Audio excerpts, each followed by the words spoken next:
মালদা শহরের গুরুত্বপূর্ণ যোগাযোগ কেন্দ্র রথবাড়ি এলাকায় দীর্ঘদিন ধরে রাজ্য সড়কের একটি লেন দখল করে ফলমূলের ব্যবসা চালানোর অভিযোগ রয়েছে। এরকম পরিস্থিতিতে রথবাড়ি থেকে 420 মোড় পর্যন্ত সড়ক দখলমুক্ত করতে উদ্যোগী হল জেলা ট্রাফিক পুলিশ।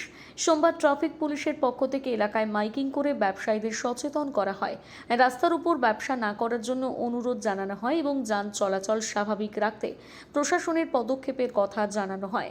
পুলিশ প্রশাসন সূত্রে খবর, আগামীকাল থেকে রাস্তা দখল করে ব্যবসা চালালে সংশ্লিষ্টদের বিরুদ্ধে আইনি ব্যবস্থা নেওয়া হবে।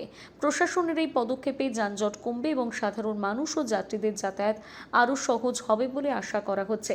পাশাপাশি সড়ক নিরাপত্তা বজায় রাখতেও এই অভিযান গুরুত্বপূর্ণ ভূমিকা নেবে বলে মনে করা হচ্ছে। দোকানদারি করতে পারবেন না। সার্ভিস রাস্তা লাগোয়া অঞ্চলে কোনো প্রকারের দোকানদারি করতে পারবেন না। আপনারা নিজেদের আইনে নিয়ে দোকানদারি করুন। রাস্তার উপরে কোনো প্রকারের দোকানদারি মানা যাবে না। যদি মানতে না পারেন তাহলে আমরা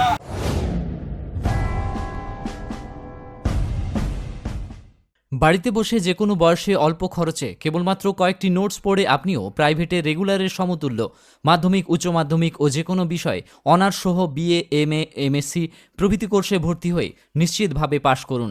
পাশ করা সমস্ত সার্টিফিকেট স্কুল সার্ভিস কমিশন সহ ভারতবর্ষে প্রকাশিত সমস্ত রকম প্রতিযোগিতামূলক সরকারি ও বেসরকারি চাকুরির পরীক্ষায় বসার উপযুক্ত। ভর্তি চলছে 25 বছরের ঐতিহ্যবাহী শীতাতপ নিয়ন্ত্রিত যোগেন্দ্রনাথ কমার্শিয়াল করসপন্ডেন্স কলেজ।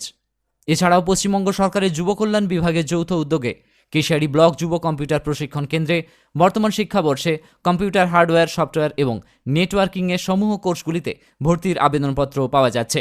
যে কোনো একটি কোর্সে ভর্তি হলে ইংলিশ টাইপরাইটিং ও স্পোকেন ইংলিশ সম্পূর্ণ ফ্রিতে শেখানো হবে।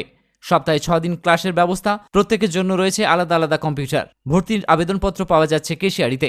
যোগাযোগ করুন স্ক্রিনে দেওয়া নাম্বারে। মনে রাখবেন, আমাদের সার্টিফিকেট নিয়ে ঠকে যাওয়ার কোনো ভয় নেই।